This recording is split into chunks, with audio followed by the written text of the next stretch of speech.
ശ്രീ ഗുരുവായൂരപ്പ ശരണനാരായണ. ഓം. ശ്രീമദ് ഭാഗവത മഹാപുരാണം പഞ്ചമസ്കന്ധം തുടങ്ങണു. സ്ഥാനം എന്നതാണ് അതിൻ്റെ ലക്ഷണം വരിക. അതാത് പദാർത്ഥം അതാത് സ്ഥിതിയിൽ നിർത്തുക എന്നതാണ് സ്ഥാനത്തിൻ്റെ നിയമമായിട്ട് പറയാറ്. പ്രകൃതിയായുള്ള 24 തത്വങ്ങളും ജീവനും ബ്രഹ്മവും ആയിട്ട് 26 തത്വങ്ങളാണ് ഓരോ അധ്യായങ്ങൾ എന്ന് പറയാറുണ്ട്. ഇന്ന അധ്യായം ഇന്നത് എന്നൊന്നും പറയാറില്ല. പ്രകൃതി തത്വങ്ങളായിട്ട് പഞ്ചഭൂതങ്ങളും തന്മാത്രകളും 10 ഇന്ദ്രിയങ്ങൾ 20, മനോബുദ്ധി അഹങ്കാര ചിത്തം 24, ജീവനും ബ്രഹ്മവും ഇങ്ങനെ 26 തത്വം. അതിൽ മറ്റൊരു തരത്തിൽ പറയാറുണ്ട്, ഭഗം 6 യോഗം 8. അപ്പോൾ ഐശ്വര്യം, വീര്യം, ശ്രീ, യശസ്, ജ്ഞാനം, വൈരാഗ്യം ഭഗം 6. അതേപോലെ യമം, നിയമം, ആസനം, പ്രാണായാമം, പ്രത്യാഹാരം, ധാരണ, ധ്യാനം, സമാധി, അങ്ങനെ 8 എണ്ണം. അപ്പോൾ 8 6 14ആയി. ഇത് ജ്ഞാനം, ഓങ്കാരം എന്നുള്ള നിലയ്ക്ക് ശബ്ദബ്രഹ്മം. അപ്പോൾ 15ആയി. പിന്നെ പ്രകൃതിയും ബ്രഹ്മവും അത് വേറെ വേറെ കണക്കാക്കാറുണ്ട്. അപ്പോൾ 15 2 17ആയി.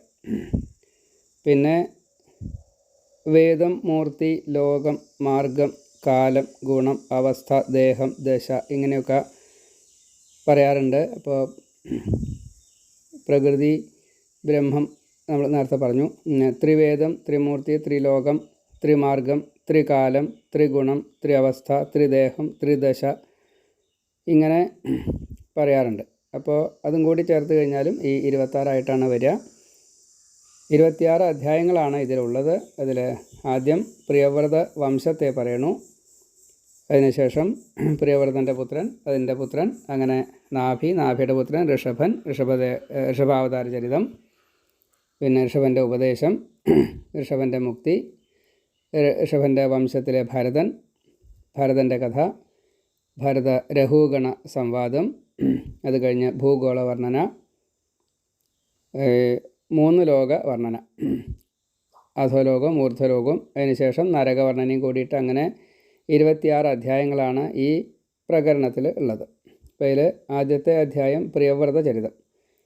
നാരദൻ ഗന്ധമാദന പർവ്വതത്തിൽ ചലന ഒരു രംഗവും അവിടെ വെച്ചിട്ടാണ് ഈ പ്രിയവ്രതനുമായിട്ടുള്ള ഒരു സംഘം.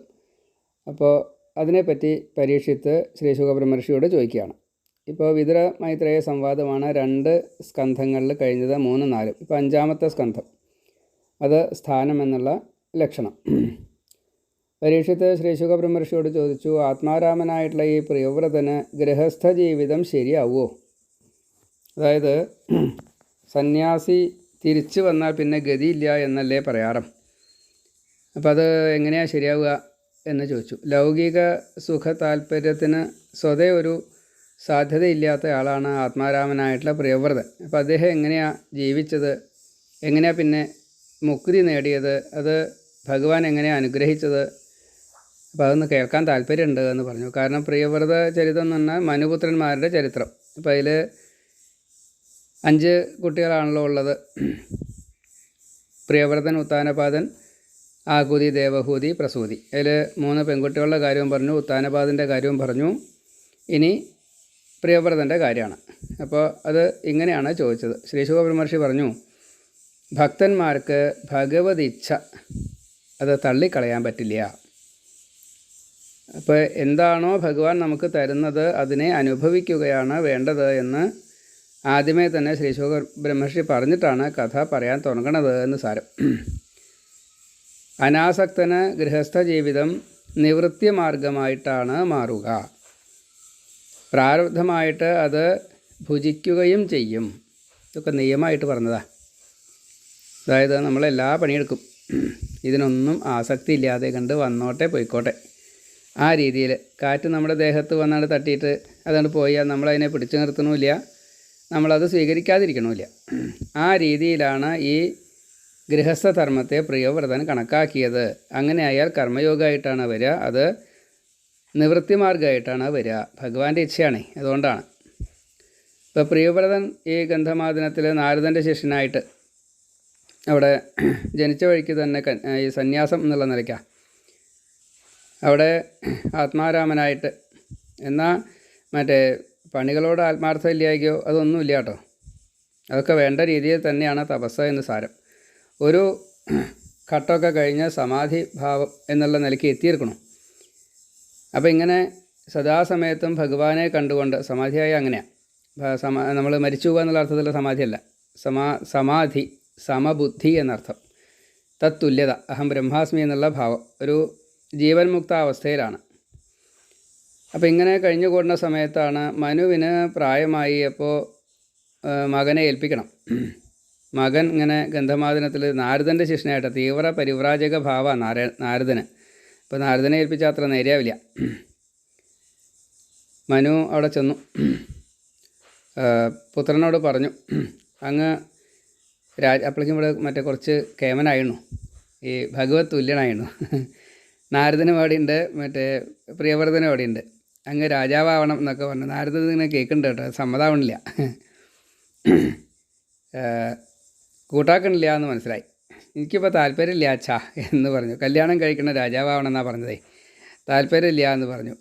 അപ്പോൾ ബ്രഹ്മാവിനോട് മനു ചെന്ന് സങ്കടം പറഞ്ഞു. അച്ഛനാണ്, അച്ഛാ മകൻ രാജാവാവാൻ കൂട്ടാക്കണില്ല, കല്യാണം കഴിച്ചിട്ട് കുട്ടികളെ ഉണ്ടാക്കണം എന്നൊക്കെ പറഞ്ഞപ്പോൾ പറ്റില്ല എന്നാണ് പറയണം, എന്താ ചെയ്യുക? വിസമ്മതം പ്രകടിപ്പിച്ചു എന്ന് പറഞ്ഞു. നമ്മളെപ്പോലെ നിഷേധമല്ല കേട്ടോ, വിസമ്മതം അറിയിച്ചു എന്നേ ഉള്ളൂ. അപ്പോൾ ബ്രഹ്മലോകത്തിൽ ചെന്നപ്പോൾ അവിടെ സത്യലോകം ഒരു വർണ്ണനയൊക്കെ ഇതിൽ പറയുന്നുണ്ട്. ദേവഗന്ധർവ യക്ഷ കിന്നരന്മാരെല്ലാവരും മുനികൾ ഉൾപ്പെടെ ബ്രഹ്മാവിനെ സ്തുതിച്ചുകൊണ്ടിരിക്കുന്നു. ബ്രഹ്മാവിൻ്റെ ആ രൂപം സരസ്വതി അടുത്തുണ്ട്, അങ്ങനെയല്ലേ. അപ്പോൾ ബ്രഹ്മാവിനോട് ഈ ആവശ്യം പറഞ്ഞപ്പോൾ മനുവിൻ്റെ ഒപ്പം ബ്രഹ്മാവ് ഈ നാരദൻ്റെ ആശ്രമത്തിലെത്തി, ഗന്ധമാദന പർവ്വതത്തിൽ. വേണ്ട വിധത്തിൽ. അപ്പോൾ അച്ഛൻ നാരദൻ്റെ അച്ഛനാണ്, മറ്റാളുടെ മുത്തശ്ശനാണ്. അപ്പോൾ വേഗം പൂജിച്ചു. വിധി പ്രകാരം കുശലം പറയും, എന്തൊക്കെയാണ് വേണ്ട വെച്ചാൽ നമസ്കാര പൂജ ഒക്കെ ചെയ്തു. അതിന് ശേഷം പ്രിയവ്രതനോട് ബ്രഹ്മാവ് പറഞ്ഞു, പൗത്രനാണ്, ഞാൻ പറയുന്നത് ശ്രദ്ധിച്ച് കേൾക്കണം. ഇനി പ്രധാനപ്പെട്ടതായിട്ടുള്ളൊരു ഉപദേശമാണ് ഇവിടെ. ഈശ്വരേച്ഛയെ തഴയുക എന്നത് നമുക്ക് വിധിച്ചിട്ടില്ല. ഭഗവാൻ എന്താണോ പറഞ്ഞാൽ അത് ചെയ്യുക, നമ്മൾ ചട്ടുകം മാത്രമാണ്. ശിവൻ പോലും അങ്ങനെയാണ്. ഇപ്പോൾ മനു ആയാലും ഞാനായാലും ഇന്ദ്രനായാലും ഈ നാരദനായാലും അതേപോലെ ജീവിക്കാൻ പറ്റൂ. പിന്നെ എന്താ നിനക്ക് പ്രത്യേകത? ഇപ്പോൾ എല്ലാവരും അതിനനുസരിച്ച് ജീവിക്കാൻ നമുക്ക് ഈ ഭഗവാൻ ഒരു ഇത് തന്നിട്ടുണ്ട്, അത്രയേ ഉള്ളൂ. അത് നമ്മുടെ ഇഷ്ടത്തിന് ജീവിക്കാനല്ല, ഭഗവാന്റെ സമ്മതമായിട്ടാണ് നമ്മുടെ ഇഷ്ടത്തിന് ജീവിക്കാൻ തരാവുന്നത് വെച്ചാൽ അത് നമ്മുടെ ഭാഗ്യം, അത്രയേ ഉള്ളൂ. ഇപ്പോൾ ജനിക്കുന്നത് ഭഗവാന്റെ നിശ്ചയപ്രകാരമാണ്, ജീവിക്കുന്നതും ഭഗവാന്റെ ഇഷ്ടത്തിനാവണം. അങ്ങനെ മുഴുവൻ ഭഗവാനാൽ നിശ്ചയിക്കപ്പെട്ടതാണ്, പൂർവ്വ വിനിശ്ചിതം ആണ് എന്നർത്ഥം. ഭഗവാൻ ഒരു വല നെയ്തിട്ടുണ്ട്. ആ വലയ്ക്കകത്ത് ആ കയറിൻ്റെ പുറത്തേക്ക് നമുക്ക് പോകാൻ പറ്റില്ല. ഈ കയറ് വേദം തന്നെയാണെന്നാണ് പറയണം. അതിൽ വലിയ കയറ് വേദം, ചെറിയ കയറ് ഗുണം, ഇങ്ങനെയൊക്കെ പറയാറുണ്ട്. നമുക്ക് അത്രയൊന്നും നോക്കണ്ട.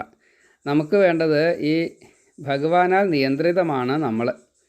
അപ്പോൾ അതിൽ കാലം, കർമ്മം, സ്വഭാവം, ഗുണം ഇതൊക്കെ ഈ ജീവനെ നല്ലോണം ബാധിക്കും. അതിനാണ് ദ്രവ്യം എന്നുള്ള പഞ്ചഭൂതാത്മകമായിട്ടുള്ള ഈ ശരീരം നമുക്ക് തന്നത്. അപ്പോൾ ഇതൊരു ആവരണമായ ഈ വിക്ഷേപണമായും അതിൻ്റെ ഒരു മറക്കൽ ആവരണമായി. അപ്പോൾ ജീവന് പരമാത്മാവിനെ അറിയാൻ ശരിക്കും കഴിയില്ല. അപ്പോൾ അസ്വതന്ത്രരായിട്ട് ചക്കിൽ കെട്ടിയ കാളയെ പോലെ ഇങ്ങനെ വട്ടം കറങ്ങുക, അതേ പറ്റുള്ളൂ. അതിൽ അനുഭവമായിട്ട് സുഖവും ദുഃഖമൊക്കെ വരും. അതൊക്കെ പാപപുണ്യങ്ങൾ തീർക്കാനാണ് ഇനി. അപ്പോൾ ഈശ്വരൻ തരുന്ന പ്രസാദമായിട്ടാണ് ഇതിനെ സ്വീകരിക്കേണ്ടത്. ജീവൻ മുക്തനായാലും പ്രാരബ്ധം തിന്ന് തീർക്കുന്നത് വരെ ശരീരത്തിൽ നിന്ന് ജീവൻ വേർപ്പെടില്ല. ഇപ്പോൾ നിമി മഹാരാജാവിനെ അറിയില്ലേ, കണ്ണിൻ്റെ കൺപോളയിലാണ് ഇരിക്കണത്. ഇനി എത്ര കാലം വേണം? ഈ കൽപ്പം കഴിഞ്ഞല്ലാണ്ട് ഈ ഒരവസ്ഥയ്ക്ക് യാതൊരു മാറ്റം ഉണ്ടാവില്ല. പക്ഷേ നിമിക്ക് അത് ബന്ധനമല്ല, കർമ്മം ചെയ്യുന്നുണ്ടെന്നുള്ളൂ. നിമി വിചാരിച്ചിട്ടല്ല ഈ കൺപോള ഓരോരുത്തരും അടയ്ക്കുകയും തുറക്കുകയൊക്കെ ചെയ്യണം. എന്തിന്? നമ്മൾ കണ്ണടയ്ക്കുന്നതും തുറക്കുന്നതും നമ്മുടെ ഇഷ്ടത്തിനല്ല, അത് അറിയാതെ കണ്ട് വരണതാണ്. നമ്മൾ അറിയാതെ കണ്ട് തന്നെ കണ്ണടയ്ക്കുകയും ചെയ്യും, തുറക്കുകയും ചെയ്യും. ഇമ വെട്ടുക, അത് നിമി പ്രാരബ്ധം തീർക്കുന്നതാണ്. എന്നാൽ നിമി ചെയ്യാണോ? അല്ല. നദിയിൽ പലതും ഒഴുകും. അപ്പോൾ 2 തടികൾ ഒഴുകുന്നുണ്ട് വെച്ചാൽ 2 ഈ തടികളും തമ്മിൽ വല്ല ബന്ധമുണ്ടോ? സ്വതേ ബന്ധമില്ല. എന്നാൽ ഒരുമിച്ച് ഒഴുകുമ്പോൾ അങ്ങനെ അടുത്തടുത്ത് അപ്പോൾ ഒരു ബന്ധമില്ലേ? ബന്ധമുണ്ട്. ഈ നദിക്ക് അതൊരു ഭാരമാവണുണ്ടോ? ഇല്ല. അതേപോലെ തന്നെയാണ് ഈ അഗ്നിയുടെ ചൂട് അഗ്നിക്കൊരു ഭാരമാവണില്ല. ഭൂമിയുടെ ഗന്ധം ഭൂമിക്കൊരു ഭാരമില്ല. എന്ന കൂട്ടത്തിൽ ശരീരം നേടിയ നമ്മൾ കർമ്മം ചെയ്യണം. ഈ കർമ്മം നമുക്കൊരു ഭാരം ആവരുത്. അങ്ങനത്തെ കർമ്മേ ചെയ്യാവൂ. അതായത് കർമ്മം ചെയ്യുമ്പോൾ അത് സന്തോഷം ഉണ്ടാവണം എന്ന് പ്രത്യേകം പറയുന്നുണ്ട്. എന്ത് കർമ്മം ചെയ്യുകയാണെന്ന് വെച്ചാലും സന്തോഷം വരണം. അങ്ങനത്തെ കർമ്മേ ചെയ്യാവൂ. മറ്റുള്ള കർമ്മങ്ങളിൽ നിന്നൊക്കെ മെല്ലെ വിട്ടുപോരണം. നമുക്കത് പറ്റാറില്ല കേട്ടോ. നമ്മുടെ ഒരു അവസ്ഥ അങ്ങനെയാണ്. കലികാലല്ലേ, ചിലപ്പോൾ വേണ്ടി വരും ഗതികേടുകൊണ്ടേ. അപ്പോൾ അതൊരു കലികാലം, അതൊരു പ്രാരബ്ധമാണ്. ഭഗവാന്റെ ഇച്ഛ അങ്ങനെ ആയിരിക്കാം. അത്രയും നമുക്ക് പറയാൻ സാധിക്കുള്ളൂ. നമ്മുടെ ഇഷ്ടമില്ലാത്ത എത്രയോ കാര്യങ്ങൾ നമ്മൾ ചെയ്യുന്നുണ്ട്. നിവൃത്തിയില്ലാത്തതുകൊണ്ടാണ്. ഇനി നന്നായിട്ട് ജീവിക്കണമെന്ന് നല്ല ആഗ്രഹമുണ്ടെങ്കിലും സാഹചര്യങ്ങളോ ഈ സമ്പർക്കങ്ങളോ സംഘദോഷമോ എന്തായാലും വേണ്ടില്ല. ദേശം കാലം ഒക്കെ പ്രശ്നമാണ്. നമ്മുടെ ആരോഗ്യമോ നമ്മുടെ മാനസികമായിട്ടുള്ള പ്രയാസങ്ങളോ ദേഹ സംബന്ധമായിട്ടുള്ള പ്രശ്നങ്ങളോ ഒക്കെ ഉണ്ടാവും. അപ്പോൾ ഈ ശമതമൊന്നും നേടാത്തവർക്ക് ഇതൊന്നും അത്ര എളുപ്പമല്ല. കാട്ടിലായാലും ശരി നാട്ടിലായാലും ശരി ഒരേപോലെ തന്നെയാണ്. നീ ഇപ്പോൾ കാട്ടിലായിരിക്കണം വിചാരിച്ചിട്ട് നിൻ്റെ മനസ്സിന് അത്രയ്ക്കൊക്കെ പറ്റുമോ എന്നാണ് മുത്തശ്ശൻ ചോദിക്കണതേ. ഇവിടെ സ്വതേ മുത്തശ്ശനറിയാം. നാരദൻ്റെ ശിക്ഷണത്തിൽ പ്രിയവ്രതൻ ആത്മാരാമനായിരുന്നു എന്ന്. ശമതമം നേടിയ ഒരാൾക്ക് ഇത് കേട്ട് കഴിഞ്ഞാലും പ്രത്യേകിച്ച് ഒന്നും തോന്നില്ല. നമ്മളെപ്പോലെ അല്പജ്ഞന്മാരാണെന്ന് വെച്ചാൽ എനിക്ക് കുറച്ച് വിവരമൊക്കെ ഉണ്ട് എന്നൊക്കെ നമ്മൾ പറയും. ഇവരത് പറയില്ല എന്നർത്ഥം. അതാ വ്യത്യാസം. അപ്പോൾ അങ്ങനെ ശത്രുക്കളെന്ന് പറഞ്ഞു കഴിഞ്ഞാൽ ഇപ്പോൾ മറ്റേ പഞ്ചേന്ദ്രിയങ്ങൾ, മനസ്സ്, അതാണ് ശത്രുക്കൾ. ഈ ശത്രുക്കളെ ഒരു കോട്ട കെട്ടിയിട്ട് ആ കോട്ടയിൽ ഇരുന്നു കൊണ്ട് അതിനെ നേരിടാവും കുറച്ചും കൂടി എളുപ്പം. എന്ന് വെച്ചാൽ പഞ്ചേന്ദ്രിയങ്ങളെ പിടിച്ചാണ്ട് കെട്ടണ്ട. അത് എന്താണോ സ്വീകരിക്കുന്നത് അത് സ്വീകരിക്കുക. അതിൽ അറ്റാച്ച്മെൻറ്റ് വേണ്ട. അതുകൊണ്ടാണ് ബന്ധിപ്പിക്കണ്ട, കെട്ടിയിടണ്ട. അതാണ്ട് പോയിക്കോട്ടെ, അങ്ങനെ മതി. അതാ നല്ലത്. എന്നാൽ എളുപ്പമുണ്ട് ജയിക്കാൻ. ഈശ്വരനെ മറക്കും അല്ലെങ്കിലേ. അതാണ് ഇല്ല സുഖത്തിൽ പെട്ട് കഴിഞ്ഞാൽ ഈശ്വരനെ നമ്മളാണ് മറക്കുക. അപ്പോൾ അങ്ങനെ വരണ്ട. ഈ 4 ആശ്രമങ്ങളുണ്ട്. അതായത് ബ്രഹ്മചര്യം, അതേപോലെ ഗാർഹസ്ഥ്യം, വാനപ്രസ്ഥം, സന്യാസം. 4 അവസ്ഥയ്ക്കും 4 ഡ്യൂട്ടീസാണുള്ളത്. ബ്രഹ്മചര്യത്തിൽ പഠിക്കുക തന്നെയാണ് വേണ്ടത്. അത് കഴിഞ്ഞാൽ ഗൃഹസ്ഥ ജീവിതം ലോക ഉപകാരമായിട്ട് നമ്മളെ കൊണ്ട് ലോകത്തിന് ഉപകാരം ഉണ്ടാവണം. അതാണ് ഗൃഹസ്ഥധർമ്മം. അതറിയാത്തതുകൊണ്ടാണ് നമ്മൾ സുഖിക്കാനാണ് കല്യാണം കഴിക്കണത്, കുട്ടികളെ ഉണ്ടാക്കണത്, സമ്പാദിക്കണത് എന്നൊക്കെ തോന്നുക. നമുക്ക് സുഖിക്കാനല്ലാതെ ഇത് ലോകത്തിൽ എല്ലാവർക്കും കൊടുക്കാൻ വേണ്ടി നമ്മൾ ഗൃഹസ്ഥധർമ്മം സ്വീകരിക്കുകയാണ്. അതിൽ കുട്ടികളെ ഉണ്ടാക്കലും കൂടി പെടുന്നുണ്ട്. അത്രയേ ഉള്ളൂ. ഈ സമ്പാദ്യം മുഴുവൻ നമുക്ക് സുഖിക്കാനല്ല, ലോകത്തിന് വേണ്ടിയിട്ടാണ്. അരി ഉണ്ടാക്കണവർ മുഴുവൻ അരി മുഴുവൻ തിന്നു കഴിഞ്ഞാൽ പഴവർഗ്ഗമായാലും എന്തായാലും ശരി അതൊക്കെ അവരാണ് പിന്നെ കഴിച്ചു കഴിഞ്ഞാൽ ബാക്കിയുള്ളവർക്ക് എന്താ കിട്ടുക? യന്ത്രങ്ങൾ ഉണ്ടാക്കണവർക്ക് മറ്റേ യന്ത്രം എന്തെങ്കിലും ചെയ്യാൻ പറ്റുമോ? ഊണ് കഴിക്കാൻ അരി തന്നെ വേണേ. അതേപോലെ യന്ത്രത്തിന് സംവിധാനം ഇല്ലാതെ കണ്ട് ഈ അരിപ്പൊന്നും ഉണ്ടാക്കാനും പറ്റില്ല. ആ മട്ടായി. അപ്പോൾ ഇത് അങ്ങോട്ടും ഇങ്ങോട്ടും പരസ്പര പൂരകങ്ങളാണ്. ഇതൊക്കെ ഗൃഹസ്ഥ ജീവിതത്തിലിരിക്കുമ്പോൾ ചെയ്യാൻ പറ്റുന്ന കാര്യങ്ങളാണ്. അത് അന്യോപകാരമാവണം. അതിന് പൈസ വാങ്ങിക്കൊണ്ട് കുഴപ്പമൊന്നുമില്ല. പൈസയല്ല അതിൻ്റെ വിഷയം, തടസ്സം. പണി ചെയ്യാതിരിക്കരുത് എന്നുള്ളതാണ്. അധികം വാങ്ങണ്ടെന്നേ ഉള്ളൂ. അപ്പോൾ രണ്ടാമത്തെ കാര്യം ലോകഹിതത്തിന്, ആദ്യത്തെ കാര്യം പഠിക്കാൻ, രണ്ടാമത്തെ കാര്യം ലോകഹിതത്തിന്, മൂന്നാമത്തെ കാര്യം ഇതിങ്ങനെ ലോകഹിതത്തിന് വേണ്ടിയിട്ട് പലതും ചെയ്തു കൂട്ടുമ്പോൾ അതിൽ പലതും സഹിക്കാൻ പറ്റുന്നതുണ്ടാവും, സഹിക്കാൻ പറ്റാത്തതുണ്ടാവും. അപ്പോൾ ഈ ദ്വന്ദ്വം അത് അങ്ങനെ വരും. ആ ദ്വന്ദ്വത്തെ സഹിക്കാറാക്കലാണ് മൂന്നാമത്തെ വാനപ്രസ്ഥാശ്രമം. നമുക്ക് ദാനം കൊടുക്കാനൊക്കെ നല്ല പണി ഉണ്ടാവേ, നല്ല വിഷമം ഉണ്ടാവും. മരിച്ചു പോകുമ്പോൾ എല്ലാം ഇട്ടെറിയുന്നത് പോലെ വാനപ്രസ്ഥൻ ഈ കുടുംബത്തെ മുഴുവൻ ബാക്കിയുള്ളവർക്ക് കൊടുത്തിട്ട് വേണം പോകാൻ. ഭാര്യയെ മക്കളെ ഏൽപ്പിക്കുക, സ്വത്ത് മുഴുവൻ ഒന്നുക്ക് ദാനം ചെയ്യുക, മക്കളെ ഏൽപ്പിക്കുക, എങ്ങനെയൊക്കെ അങ്ങനെയൊക്കെ. കയ്യിലൊന്നും ഉണ്ടാവാൻ പാടില്ല. ഒരു വടിയോ ഒരു പാത്രമോ ഒരു മുണ്ടോ അങ്ങനെയൊക്കെ പാടും. ബാക്കിയുള്ളതൊക്കെ മറ്റേ വാനപ്രസ്ഥന് തനിയെ വന്നോളും. ഒരു മിനി സന്യാസിയാണ്. വാനപ്രസ്ഥൻ മറ്റേ എല്ലാം നമ്മൾ തന്നെ ചെയ്യണമെന്ന് മാത്രമേ ഉള്ളൂ, ഇരക്കണ്ട. സന്യാസി അങ്ങനെയല്ല, സന്യാസി സ്വയമേവ ഒന്നും ഉണ്ടാക്കാൻ പാടില്ല, വാനപ്രസ്ഥൻ സ്വയമേവ ഉണ്ടാക്കണം, അതാണ് വ്യത്യാസം. അപ്പോൾ ദ്വന്ദ്വ സൈക്കിൾ കഴിഞ്ഞാൽ, ആ ട്രെയിനിങ് കഴിഞ്ഞാൽ വാനപ്രസ്ഥം കഴിഞ്ഞു, അത് കഴിഞ്ഞാൽ പിന്നെ സന്യാസം. അപ്പോൾ മൂന്നാമത്തെ അവനവൻ്റെ ശുദ്ധിക്ക് വേണ്ടിയിട്ടാണ്, നാലാമത്തെ മുക്തിക്ക് എന്നുള്ള നിലയ്ക്ക് സഞ്ചരിക്കുകയാണ്. അത് മുക്തനായിരുന്നു, ജീവൻ മുക്താവസ്ഥയാണ് ശരിക്കും സന്യാസേ. അപ്പോൾ യഥാർത്ഥത്തിലുള്ള സന്യാസം എന്ന് പറഞ്ഞാൽ ജീവൻ മുക്താവസ്ഥയാണ്. ഇപ്പോൾ വാനപ്രസ്ഥം കഴിഞ്ഞിട്ട് വേണം സന്യാസം. ദ്വന്ദ്വം സഹിക്കാറാവണം, വിശപ്പ്, ദാഹം, ചൂട്, ഉഷ്ണം, മറ്റേ ഈ ശീതം, അങ്ങനെ മാനം, അവമാനം, ഇങ്ങനെയല്ലേ, ഇങ്ങനെ പലതും സഹിക്കണം, എന്നാലേ ആവുള്ളൂ. അതൊക്കെ കഴിഞ്ഞിട്ട് വേണം സന്യാസേ. ഇങ്ങനെ പടിപടിയായിട്ട് കയറിപ്പോയാൽ അതാണ് ഏറ്റവും എളുപ്പം. നീ ഇപ്പോൾ ആദ്യമേ തന്നെയാണ് കയറി ഇരുന്നിറക്കുക, അത് ശരിയല്ല. അത് പറയാനാണ് ഇപ്പോൾ പറഞ്ഞത് ഈ ബ്രഹ്മാവേ. ആദ്യമേ തന്നെ സന്യാസിയായിട്ട് കാര്യമില്ല, ഈ കോട്ട കടക്കണം. ആ കോട്ടയെ നീ രക്ഷിച്ചോളൂ, അത് കുഴപ്പമില്ല. അങ്ങനെ കടമകളൊക്കെ നിറവേറ്റപ്പെടണം. അതിനുശേഷം അതൊക്കെ ഭഗവത് ഇച്ഛയാണ്. അപ്പോൾ നീ രാജാവാകുക തന്നെ വേണം, വേളി കഴിക്കണം, ലോകഹിതമായിട്ട് ഭൂമിക്ക് എന്തെങ്കിലും ചെയ്തു കൊടുക്കാണ്ട് വെച്ചാൽ അതൊക്കെ ചെയ്തു കൊടുക്കണം. ഭൂമിക്ക്, ഭൂമിയിൽ വാഴുന്നവർക്ക്, ഈ 14 ലോകത്തിൽ ദേവന്മാരുണ്ട്, പിതൃക്കളുണ്ട്, അതേപോലെ താഴെ അസുര രാക്ഷസന്മാർ, ഇപ്പം എല്ലാവർക്കും വേണ്ടതൊക്കെ നമ്മൾ ചെയ്തു കൊടുക്കണം. ഋഷിമാരുണ്ട്, എത്ര ആൾക്കാരുണ്ട്. വേളി കഴിക്കണം, രാജ്യം ഭരിക്കണം എന്ന് പറഞ്ഞപ്പോൾ ഭഗവാന്റെ ഇച്ഛയാണ് എന്ന് പറഞ്ഞു കഴിഞ്ഞപ്പോൾ നമ്മൾ അതിൽ നിർബന്ധിക്കപ്പെടുന്നുണ്ട് എന്ന് പറഞ്ഞപ്പോൾ ഭഗവാന്റെ ഇച്ഛ അങ്ങനെയാണെന്ന് വെച്ചാൽ, മുത്തശ്ശ ഞാൻ വേളി കഴിക്കാം, കല്യാണം കഴിക്കാം, മറ്റേ സന്താനങ്ങളെ ഉണ്ടാക്കിക്കോളാം, അതേപോലെ രാജ്യവും ഭരിച്ചോളാം എന്ന് പറഞ്ഞു. മനുവിന് ഇതൊക്കെ കേട്ടപ്പോൾ വലിയ സന്തോഷമായി. നാരദന് സമ്മതമായോ ഇല്ലയോ എന്നുള്ളത് പറയണില്ല. ഏതായാലും ബ്രഹ്മാവ് യാത്രയായി. അപ്പോൾ ബ്രഹ്മാവിനെ എല്ലാവരും തൊഴുതു, നമസ്കരിച്ചു. മനു തൻ്റെ ആഗ്രഹം സാധിച്ചല്ലോ എന്നുള്ള സമാധാനത്തോടു കൂടിയിട്ട് നാരദനെ പ്രദക്ഷിണം വെച്ച് നമസ്കരിച്ച് പ്രിയവ്രതനെ ഭൂമിയിലേക്ക് കൊണ്ടുപോയി. ചക്രവർത്തി മറ്റേ ബ്രഹ്മാവർത്തം അവിടേക്ക് കൊണ്ടുപോയി. ബർഹിഷ്മതി അവിടെ ചക്രവർത്തിയായിട്ട് ഈ പ്രിയവ്രതനെ അവരോധിച്ചു. അതിനുശേഷം മനു തപസ്സിന് പോയി. അങ്ങനെ പ്രിയവ്രതൻ വിശ്വകർമാവിൻ്റെ പുത്രി ബർഹിഷ്മതി എന്ന് ഒരു കന്യകയെ വേളിയഴിച്ചു. അതിൽ 10 പുത്രന്മാരും ഒരു പുത്രിയുണ്ടായി. ആഗ്നേത്രൻ, യുദ്ധമജിഹ്വൻ, യജ്ഞബാഹു, മഹാവീരൻ, ഹിരണ്യരേതസ്, ഘൃതപൃഷ്ടൻ, സവനൻ, മേധാതിഥി, വീതിഹോത്രൻ, കവി, ഇങ്ങനെ 10 പേരുണ്ടായി. അതിൽ മഹാവീരനും സവനനും കവിയും ആദ്യമേ തന്നെ അഗ്നിയുടെ അംശമായതുകൊണ്ട് അവർക്ക് ഇതിന് താല്പര്യമില്ല, അവർ പോയി. അവർ സന്യസിച്ച് ആദ്യമേ തന്നെ ബ്രഹ്മചര്യം കൂടി ഉണ്ടായില്ല എന്നർത്ഥം, നേരിട്ട് സന്യസിച്ചു. പിന്നെ അതിലൊരു പെൺകുട്ടി ഉണ്ടായി, ഊർജ്ജസ്വതി. ഈ ഊർജ്ജസ്വതി ശുക്ര മഹർഷിക്ക് വിവാഹം കഴിച്ചു കൊടുത്ത് അതിൽ ദേവയാനി ഒക്കെ ഉണ്ടായി. അതിലാണ് യദുവും തുർവസും ഒക്കെ ഉണ്ടായത്. യാദവർ, ഹൈഹയന്മാർ, അത് യദുവിൻ്റെ വംശമായിട്ടാണ് വരിക.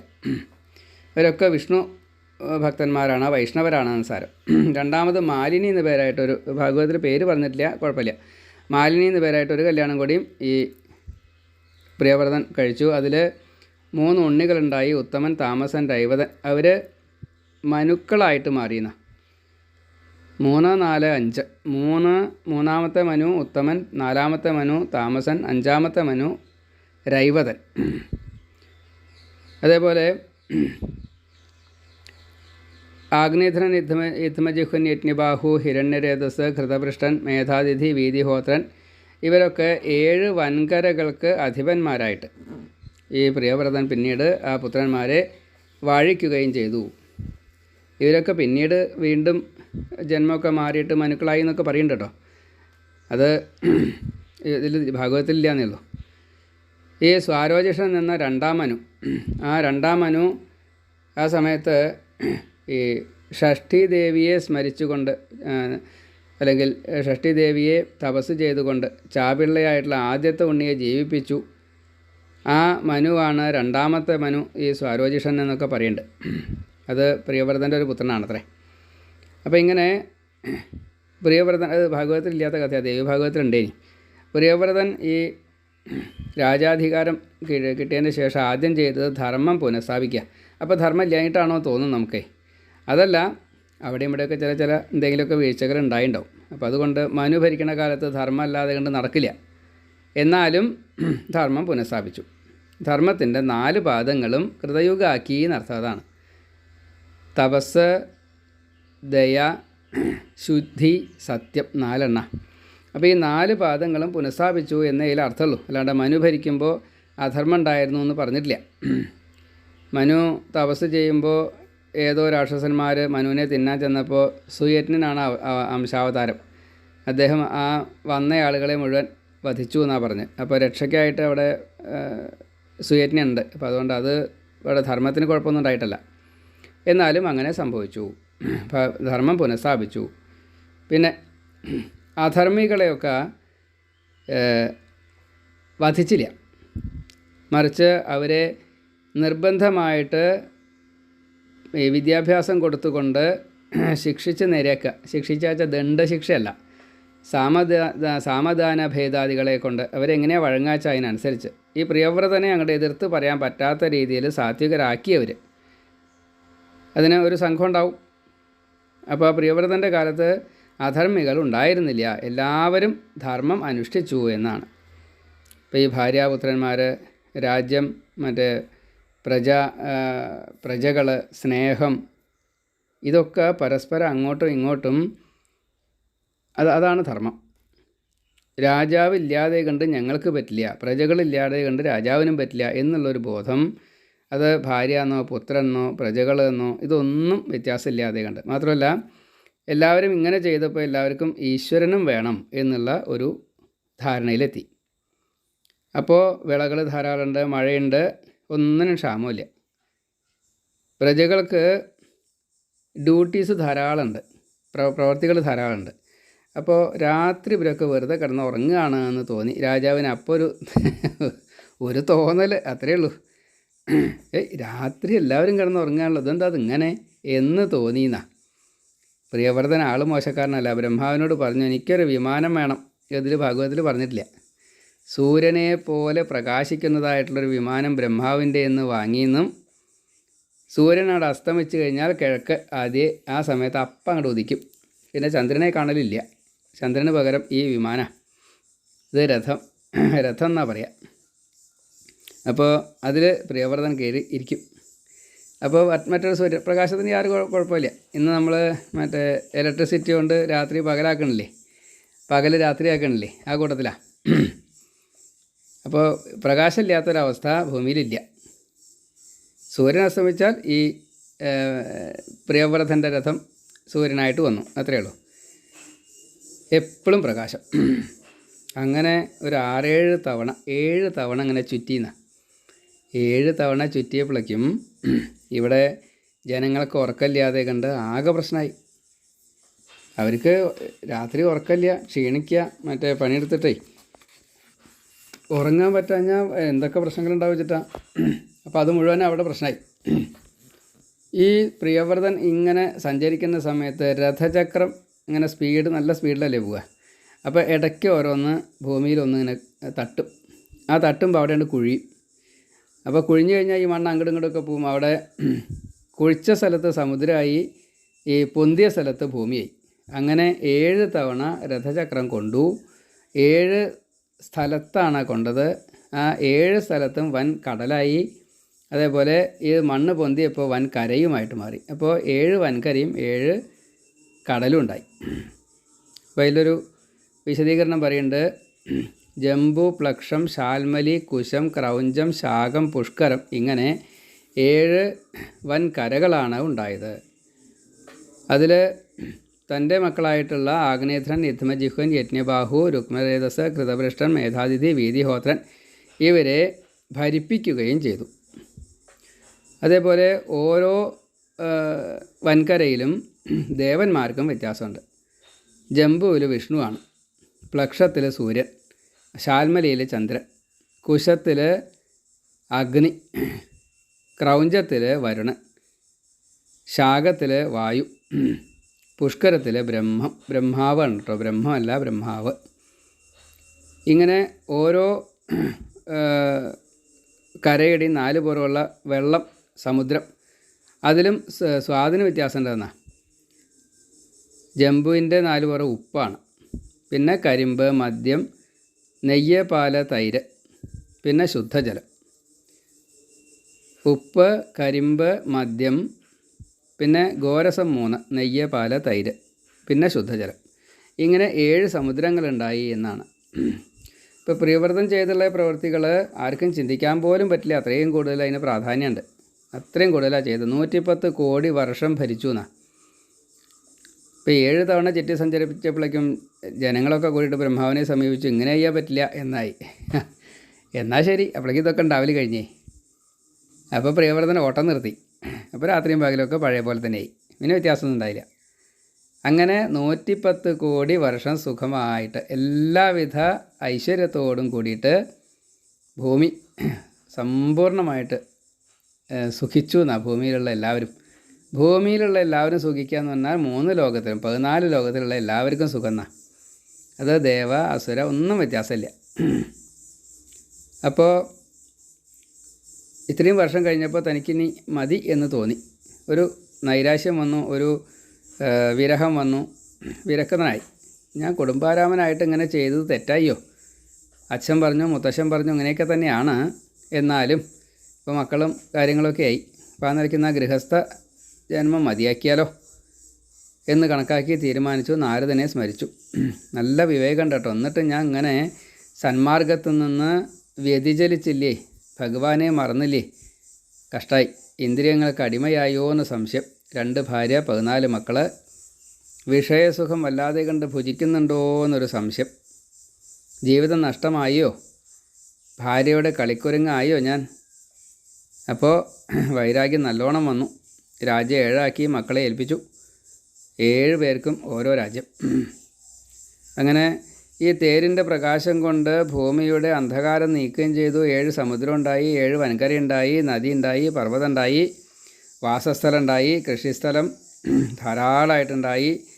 ഭഗവാന് മാത്രമേ ഇങ്ങനെയൊക്കെ ചെയ്യാൻ പറ്റുള്ളൂ. അങ്ങനത്തെ പ്രവൃത്തിയാണ് ഈ പ്രിയവ്രതം ചെയ്തത് എന്നെല്ലാം സത്സംഗത്തിൻ്റെ മഹിമയും വൈരാഗ്യത്തിൻ്റെ ഗുണഫലങ്ങളെയൊക്കെ നല്ലോണം കാണിച്ചു തന്നു.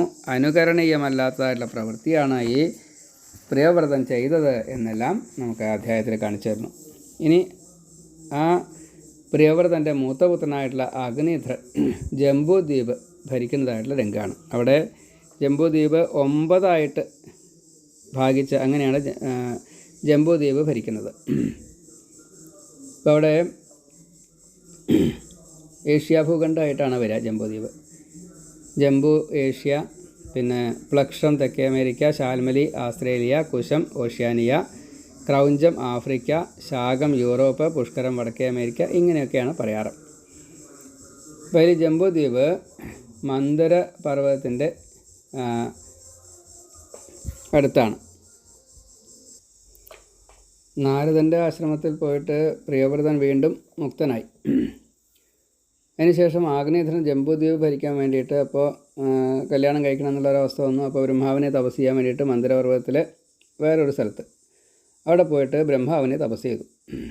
ഇപ്പോൾ ബ്രഹ്മാവിനെ തപസ് ചെയ്യുമ്പോൾ ആഗ്രഹം ഒരു നല്ല പെൺകുട്ടിയെ കല്യാണം കഴിക്കണം. അതിന് വേണ്ടിയിട്ടാണ് തപസ് ചെയ്തപ്പോൾ ബ്രഹ്മാവ് പ്രത്യക്ഷനായി ഒന്നുമില്ല. ബ്രഹ്മാവിൻ്റെ ഈ സഭയിൽ അപ്സര സ്ത്രീകൾ ധാരാളമുണ്ട്. അപ്പോൾ അതിൽ പൂർവ്വജിത്തി, അത് വിഷ്ണുവാണ്, വിഷ്ണുവംശ. പൂർവ്വജിത്തിയെ വിളിച്ചിട്ട് പറഞ്ഞു, ആഗ്നേയധ്രൻ്റെ ഭാര്യ ആയിക്കോളൂ, സന്താനങ്ങളെ ഒക്കെ കൊടുത്തതിൻ്റെ ശേഷം തിരിച്ചു വരൂ എന്ന് പറഞ്ഞു. പൂർവ്വജിത്തി ഇവിടെ വന്നു. ഇവിടെ വന്നപ്പോൾ ഈ ആശ്രമ പരിസരവും മറ്റു കാര്യങ്ങളൊക്കെ കണ്ടപ്പോൾ എന്തൊരു ഭംഗിയാണ് ചോദിച്ചാൽ ശരിയ വിസ്തരിച്ച് പറയുന്നുണ്ട്. മരങ്ങളും മറ്റേ മൃഗങ്ങളും സരസ്സും അതിൻ്റെ വർണ്ണനകളും കാര്യങ്ങളൊക്കെ ഉണ്ട്. ആഗ്നേയധ്രൻ്റെ വർണ്ണനയുണ്ട്. അതേപോലെ ഈ അപ്സരസ്ത്രീ ആയിട്ടുള്ള പൂർവ്വജിത്തിയുടെ വർണ്ണനയുണ്ട്. ഇപ്പോൾ 2 പേരും വളരെ സുന്ദരന്മാർ, സുന്ദരി, പിന്നെ പരിസരം സുന്ദരം, ഇങ്ങനെയൊക്കെ അതൊക്കെ പറഞ്ഞതിന് ശേഷം ഈ പൂർവ്വജിത്തി ആഗ്നേയധ്രൻ്റെ അടുത്തെത്തി. അപ്പോൾ ആഭരണങ്ങളിലൊക്കെ ചില ശബ്ദങ്ങളൊക്കെ അതുപോലെ സ്വന്തം ശബ്ദവും വന്നിട്ടുണ്ടാവും. ഏതായാലും അതൊക്കെ അങ്ങനെ കേട്ടപ്പോൾ പകുതി കണ്ണടച്ചിട്ടാണ് തപസ്. തപസ്സിലാണോ ശ്രദ്ധ ചോദിച്ചാൽ മുഴുവൻ നിശ്ചയില്ല. എന്തായാലും ബ്രഹ്മലോകം വരെ എത്തുക എന്നുള്ള ഉദ്ദേശത്തിലാണ് സ്വതേ തപസ്സൊക്കെ. അപ്പോഴാണ് പൂർവ്വജിത്തി വന്നത്. ബ്രഹ്മാവിനെയാണ് തപസ് ചെയ്തത്, അസുരന്മാരെ പോലെയാണ്. ഏതായാലും സാത്വികമാണ് കേട്ടോ. അവിടെ ശബ്ദം കേട്ടപ്പോൾ കണ്ണ് പകുതി തുറന്ന് നോക്കി, ഒളി കണ്ണിട്ട് നോക്കി എന്നാണ്. ഒറ്റ കണ്ണുകൊണ്ടാണോ നോക്കിയത്, പകുതി കണ്ണുകൊണ്ടാണോ നോക്കിയെന്ന് ചോദിക്കരുത്. എന്തായാലും നോക്കിയപ്പോൾ സ്ത്രീ സൗന്ദര്യം കണ്ടു. അത് കണ്ടപ്പോൾ നേരിട്ട് ചോദിക്കാനൊരു ജാള്യത തോന്നി. സൗന്ദര്യച്ചാലോ അതിഭയങ്കര ഭീകരം എന്നുള്ള അല്ലാട്ടോ, കൂടുതൽ സൗന്ദര്യം ഉണ്ടെന്ന് സാരം, അങ്ങനെയാണ്. ഏതായാലും ചോദിക്കാൻ നിശ്ചയിച്ചു. ചോദിച്ചു, എവിടുന്നാണ് വരുന്നത്, ആരാണ് നീ, എന്തിനാ വന്നത്, ബ്രഹ്മാവ് പറഞ്ഞയച്ചിട്ട് വന്നതാണോ? ഏതായാലും ഈ സൗന്ദര്യമൊക്കെ എനിക്ക് വളരെയധികം സമ്മതമായി. എൻ്റെ കൂടെ തപസ് ചെയ്യാൻ കൂടുന്നോ ചോദിച്ചു. അതിന് തന്നെയാണ് ഞാൻ വന്നത് എന്നായി. നമുക്ക് വിവാഹം കഴിക്കാം എന്ന് ഇങ്ങടാണോ പറഞ്ഞത് അങ്ങടാണോ പറഞ്ഞതെന്ന് വെച്ചാൽ എന്തായാലും രണ്ടു കൂട്ടരും പറഞ്ഞു, സമ്മതിച്ചു, കല്യാണം കഴിച്ചു. അതിൽ 9 ആൺകുട്ടികളുണ്ടായിന്നാ. നാഭി, കിംപുരുഷൻ, ഹരിവർഷൻ, ഇളാവൃതൻ, രമ്യകൻ, ഹിരൺമയൻ, കുരു, ഭദ്രാശ്വൻ, കേതുമാലൻ, ഇങ്ങനെ 9 പുത്രന്മാർ ഓരോ കൊല്ലം ഓരോരുത്തരെ എന്ന നിലയ്ക്ക് ഈ പൂർവ്വജിത്തി ആഗ്നേയധനിൽ നിന്ന് സ്വീകരിച്ച് കൊടുത്തു. പുത്രൻ ഉണ്ടായിക്കഴിഞ്ഞാൽ സാധാരണ ആണാണ് ഈ പൂവ. ഇവിടെ അങ്ങനെയല്ല, ഇവിടെ പെണ്ണ പോയി, ഇത്രയുള്ളൂ. ആഗ്നേയധരൻ മറ്റേ ഈ ഭാര്യയെ കണക്കാക്കിയത് ഭാര്യയായിട്ടാണ്. ഭാര്യ ബ്രഹ്മാവിൻ്റെ സഭയിലെ അപ്സര സ്ത്രീയാണ്, വിഷ്ണുവാണ്. ഇവിടെ മക്കളെ ഉണ്ടാക്കി കൊടുക്കാനേ പറഞ്ഞിട്ടുള്ളൂ. അപ്പോൾ അത് കൊടുക്കുകയും ചെയ്തു. തനിക്ക് തുല്യരായിട്ട് ശക്തി, കഴിവ് എല്ലാം തനിക്ക് തുല്യം, അങ്ങനെയാണ് വിഷ്ണുവിന്. അപ്പോൾ അത്രയും കഴിവുണ്ട് ഈ നാഭി, കിംപുരുഷൻ, ഹരിവർഷൻ, ഇളാവൃതൻ, രമ്യകൻ, ഹിരൺമയൻ, കുരു, ഭദ്രാശ്വൻ, കേതുമാലൻ ഇവർക്ക്. അപ്പോൾ അതുകൊണ്ട് വന്ന ഉദ്ദേശം കഴിഞ്ഞ് കഴിഞ്ഞപ്പോൾ പൂർവ്വജിത്തി പോയി. ഇപ്പോൾ 9 രാജ്യമാക്കിയിട്ട് ഈ ആഗ്നേയധനം ജംബൂദ്വീപിനെ ഭാഗിച്ചു. 9 പുത്രന്മാർക്കും ഓരോ രാജ്യത്തെ കൊടുത്തു, അവരുടെ പേരിലാക്കി കൊടുത്തു. അവരുടെ പേര് തന്നെ രാജ്യത്തിന്. ഇപ്പോൾ ആരാ ഭരിച്ച് ആ ആളുടെ തന്നെയാണ് പേര്, നാടിനും രാജ്യത്തിനും പേരതാ. അങ്ങനെ അവർ ഭരിച്ചു. അപ്പോൾ അവരുടെ കല്യാണം അത് മേരുവിൻ്റെ പുത്രിമാരായിട്ട് 9 പേര് ഇവർക്ക് പാകമായിട്ടാണ്. മൂത്ത ആളുടെ പേര് മേരു തന്നെയാണ്. മേരു, പ്രതിരൂപ, ഉഗ്രദംഷ്ടി, ലത, രമ്യ, ശ്യാമ, നാരി, ഭദ്ര, ദേവവീതി, ഇങ്ങനെ 9 പുത്രിമാരെ ഈ 9 പുത്രന്മാർക്ക് വിവാഹം കഴിച്ചു കൊടുത്തു. അതിൽ നാഭി, മേരു ദമ്പതികൾക്ക് ഭഗവാൻ തന്നെ പുത്രനായിട്ട് ഋഷഭൻ എന്ന പേരിൽ ജനിക്കുകയും ചെയ്തു. ആ കഥ ഇനി അടുത്ത അധ്യായത്തിലാണ് പറയണത്. അപ്പോൾ തൻ്റെ ഉദ്ദേശം കഴിഞ്ഞു എന്ന നിലയ്ക്ക് പൂർവ്വജിത്തി മറയുകയും ചെയ്തു. ആഗ്നേയധരനെ ഉപേക്ഷിച്ചു, ബ്രഹ്മസദസ്സിലേക്ക് തിരിച്ചുപോയി. പുത്രന്മാർക്ക് അമ്മയുടെ എല്ലാ അനുഗ്രഹവും അതുപോലെ സകല ഗുണങ്ങളും കിട്ടുകയും ചെയ്തു. അങ്ങനെയാണ് ഈ 9 ആക്കിയതും 9 രാജ്യം ഭാഗിച്ചു കൊടുത്തതും. മറ്റേ ആഗ്നേയധരനും അതെ, ഭാര്യ പോയി കഴിഞ്ഞപ്പോൾ കുറച്ചൊരു മനപ്രയാസമായി. അപ്പോൾ യാഗം ചെയ്യാൻ നിശ്ചയിച്ചു. അങ്ങനെ അതിഗംഭീരമായിട്ടുള്ള യാഗാദി കാര്യങ്ങളൊക്കെ ചെയ്തു എന്നാണ്. അങ്ങനെ യാഗമൊക്കെ ചെയ്ത് അദ്ദേഹം മുക്തനായി. അപ്പോൾ ആ സമയത്ത് ഈ ഏറ്റവും തെക്കേ അറ്റത്തായിട്ടുള്ള ഈ അജനാഭം, അത് പിന്നീടാണ് ഭാരതമായത്. നാഭിയാണ് അവിടെ ഭരിച്ചേർന്നത്. നാഭി ഇങ്ങനെ ഭരിച്ച് അജനാഭത്തെ ഏറ്റവും നല്ല നാടായിട്ട് മാറ്റി.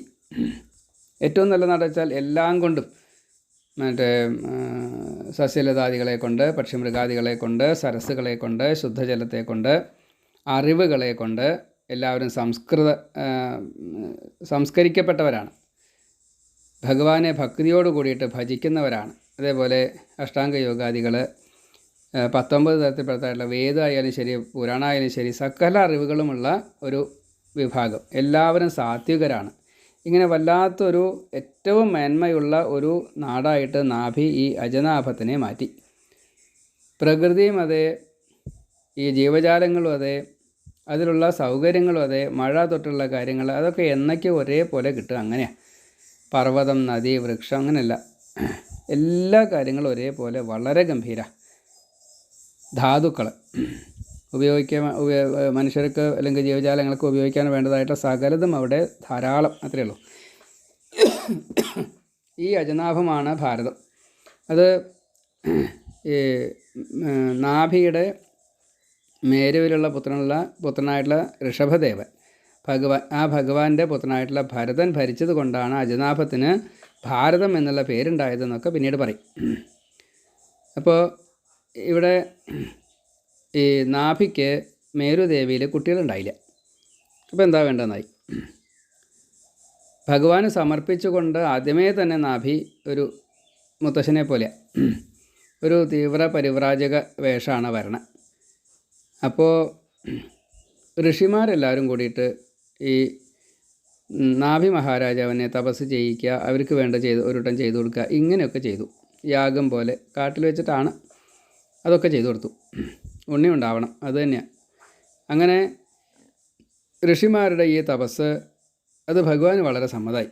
നാഭിയുടെ ഈ നിഷ്കളങ്ക ഭാവം, മുത്തശ്ശനെ പോലെയുള്ളൊരു ഭാവം, അത് വളരെ ഇഷ്ടമായി. പിന്നെ വിപ്രജിത്തിയുടെ പുത്രനുമാണ്. അപ്പോൾ അതുകൊണ്ടൊക്കെ വലിയ ഇഷ്ടമായി. അപ്പോൾ ഋഷിമാർക്കും ഈ നാഭിക്കും വേണ്ടിയിട്ട് ഭഗവാൻ നേരിട്ട് പ്രത്യക്ഷപ്പെട്ടു. എന്തൊരു ഭംഗിയാണ്, എന്തൊരു രൂപാനുശല. ഈ അഷ്ടബാഹു സ്വരൂപനായിട്ടാണ് പ്രത്യക്ഷപ്പെട്ടത്. എല്ലാവരും സ്തുതിച്ചു. ഞങ്ങളുടെ പൂജ സ്വീകരിക്കണേ, ഞങ്ങൾ പ്രാകൃതരാണ്, അങ്ങ് ഭഗവാനാണ്, ഞങ്ങളുടെ അജ്ഞത പൊറുക്കണം, പാപം നശിപ്പിക്കണം, ഭക്തന്മാരിൽ അങ്ങ് എന്നും കാരുണ്യം കാട്ടാറുണ്ട്, ഞങ്ങൾക്ക് വരം വേണം, അതിനാണ് ഞങ്ങൾ യാഗം ചെയ്തത്, അങ്ങയെ ഇപ്പോൾ വിളിച്ചു വരുത്തിയത്. അപ്പോൾ അങ്ങയെ വിളിച്ചു വരുത്തിയ ചെറിയ കാര്യത്തിനാണ് വിളിച്ചു വരുത്തിയത്, അതുകൊണ്ട് അതൊരു തെറ്റാണ്, അത് പൊറുക്കണം. അങ്ങയെ കണ്ടാൽ പിന്നെ വേറെ വര ആവശ്യമില്ല, മുക്തിയാണല്ലോ കിട്ടുക. പക്ഷേ ഇവിടെ വേറെ ചില നിർഗുണ ഭക്തർക്കും അങ്ങ് തന്നെയാണ് ഈ ഗുണം ആയിട്ട് അനുഗ്രഹം കൊടുക്കുക, വരം കൊടുക്കുക. അങ്ങനെ ഒരു അവസ്ഥയിലാണ് ഞങ്ങൾ ഇരിക്കുന്നത്. ഭഗവാനെ എല്ലാ സമയത്തും സ്മരിക്കണം. വീഴുമ്പോൾ, വിശക്കുമ്പോൾ, തുമ്പുമ്പോൾ, ദുഃഖിക്കുമ്പോൾ, രോഗം വരുമ്പോൾ, മരണം വരുമ്പോൾ, ഏത് വിഷമഘട്ടത്തിലും അങ്ങയുടെ നാമം ജപിക്കാറുണ്ട്. അത് ജപിക്കാൻ സാധിക്കണം, അതൊരു വരമായിട്ട് തരണം എന്നാണ്. ഇതൊരു നല്ല പ്രാർത്ഥനയാണ്. എപ്പോഴും ഭഗവാനെ സ്മരിക്കണം. പക്ഷേ ഏതെങ്കിലും വിഷമഘട്ടം വരുമ്പോൾ നിർബന്ധമായിട്ടും ഭഗവാനെ സ്മരിക്കണം. പരിതസ്ഖലിതശ്ചാർത്ത ക്ഷുത്വാ വിവശോ ബ്രുവൻ ഹരയേ നമ ഇത്യുച്ചേർമുച്യതേ സർവപാതകാൽ. 12-ാമത്തെ അധ്യായത്തിൽ പറയുന്നുണ്ട്, ദ്വാദശസ്കന്ധത്തിൽ 12-ാമത്തെ അധ്യായത്തിൽ. അപ്പോൾ അതേപോലെയുള്ളൊരു ആവശ്യം ഋഷിമാർ പറഞ്ഞു. നാഭിക്ക് ഇപ്പോൾ സന്താനമില്ല, അങ്ങയ്ക്ക് തുല്യനായിട്ടൊരു പുത്രനെ തരണം, രാജ്യം ഭരിക്കാൻ വേണ്ടിയിട്ട് ഒരു രാജാവിനെ അങ്ങ് തരണം എന്ന് പറഞ്ഞു. അവിടുത്തെ മായ ആർക്കാ കടക്കാൻ സാധിക്കുക? സഖാമരാണ് സാധാരണഗതിയിൽ ഇങ്ങനെയൊക്കെ ഭജിക്കുക. നാഭി സഖാമരാണ് എന്നിപ്പോൾ ഞങ്ങൾ പറയാം, നാഭി പറയണ്ടോയെന്ന് വെച്ചാൽ ഏതായാലും അങ്ങ് ഉണ്ണിയെ കൊടുക്കണം എന്ന് പറഞ്ഞു. ഈ സൃഷ്ടിയാദികൾ മുഴുവൻ ചെയ്യണ ഭഗവാന് ഇത്രയും നിസ്സാരമായിട്ടുള്ളൊരു കാര്യം ചെയ്യാൻ ഒരു പ്രയാസം ഉണ്ടാവില്ല. പക്ഷേ ഞങ്ങൾ അതിന് വേണ്ടിയിട്ട് അങ്ങേ ഇവിടെ വിളിച്ചു വരുത്തി. അത് ആ ഒരു തെറ്റ് പൊറുക്കണം കേട്ടോ. ഈ അപരാധം അങ്ങനെ ചെയ്യാൻ പാടില്ലല്ലോ. അങ്ങനെ ഞങ്ങൾ നമസ്കരിക്കണം. ഇങ്ങനെയൊക്കെ നന്നായിട്ട് സ്തുതിക്കുകയും ചെയ്തു, സമ്മതാക്കുകയും ചെയ്തു ഭഗവാനെ. ഇപ്പോൾ ഭഗവാന് സമ്മതം തന്നെയാണ്.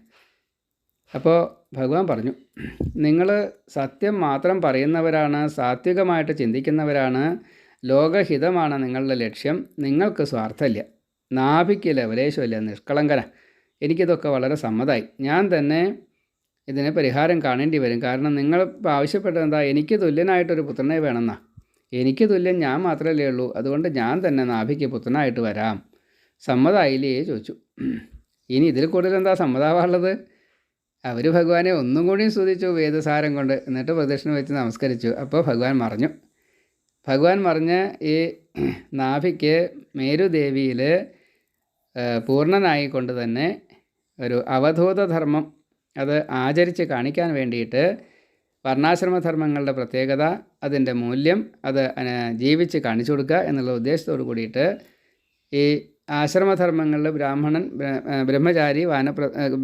ബ്രഹ്മചാരി, ഗൃഹസ്ഥൻ, വാനപ്രസ്ഥൻ, സന്യാസി, അവധൂതൻ, ജീവൻ മുക്താവസ്ഥ, അതും കൂടി കാണിച്ചു കൊടുക്കാൻ നിശ്ചയിച്ചു. ഭഗവാൻ മേരുദേവിയിൽ വന്ന് അവതരിച്ചു. നാഭിക്ക് പുത്രനായിട്ട് മഹാവിഷ്ണു മകനായിട്ട് ജനിച്ചു. ഈ ലോകത്തിന് ഏറ്റവും നല്ല അവതാരം കേട്ടോ. ശ്രീകൃഷ്ണ തുല്യനായിട്ടുള്ളൊരു അവതാരമാണ് സ്വതേ ഋഷഭൻ്റെ. ശരിക്കും അത് പറയാച്ചാൽ അത് ഒരു ഭാഗവതമായിട്ട് വേറെ വരും. അപ്പോൾ അത് വേണ്ട വിചാരിച്ചിട്ടാണ്, കൃഷ്ണനെ വേണോ ഈ ഋഷഭനെ വേണോ എന്ന് വ്യാസൻ ചിന്തിച്ചിട്ടുണ്ടാവും. ഋഷഭനെ വേണ്ട, കൃഷ്ണൻ മതി എന്ന് നിശ്ചയിച്ചതാവുമെന്ന് എനിക്ക് തോന്നണം. അത്രയ്ക്കുണ്ട് അതിൻ്റെ പ്രാധാന്യം ഋഷഭദേവൻ്റെ അവതാരം. ശ്രീരാമനേക്കാൾ കൂടുതൽ പ്രാധാന്യമുണ്ട് ഈ ഋഷഭദേവൻ എന്നാ അത് വായിച്ചാൽ തോന്നുക. ദേവി ഭാഗവതത്തിലെ ദുർഗയുടെ അവതാരം ഒറ്റ അധ്യായം കൊണ്ടാണ് പറഞ്ഞത്. ഇവിടെ ഋഷഭൻ്റെ അവതാരങ്ങൾ 3, 4, 5 അങ്ങനെ 3 അധ്യായങ്ങളെ കൊണ്ടാണ്. അപ്പോൾ അത്രയും പ്രാധാന്യം എന്ന് സാരം. പിന്നെ ഭാരതവംശം അങ്ങനെയൊക്കെ ആയിട്ട് കുറച്ച് പറയുന്നുണ്ട്, എന്നാലും അത് ഋഷഭനെ പറ്റിയിട്ടല്ലോ. അത്രയേ ഉള്ളൂ. ആ കഥകൾ നമുക്കിനി അടുത്ത അധ്യായത്തിൽ കേൾക്കാം. അപ്പോൾ അവധൂത ധർമ്മത്തെ കൂടി അവതരിച്ച് ഈ അവധൂത ധർമ്മത്തെ കൂടി പ്രവർത്തിച്ച് കാണിച്ചു തന്ന ഋഷഭദേവന് നമസ്കാരം. ഋഷഭം എന്നുള്ളതിൻ്റെ അർത്ഥം തന്നെ ശ്രേഷ്ഠം എന്നാണ്. ഋഷഭൻ്റെ ഒരു ഉപദേശത്തിൽ പറയുന്നുണ്ട്, എനിക്ക് ഈ മലമൂത്രാദികൾ, കഫം തുടങ്ങിയിട്ടുള്ള പുറത്ത് വരുന്ന എല്ലാം അസഹ്യമാണല്ലോ സ്വതേ. അപ്പോൾ അതിനൊക്കെ ദുർഗന്ധമൊക്കെ അല്ലേ ഉണ്ടാവുക.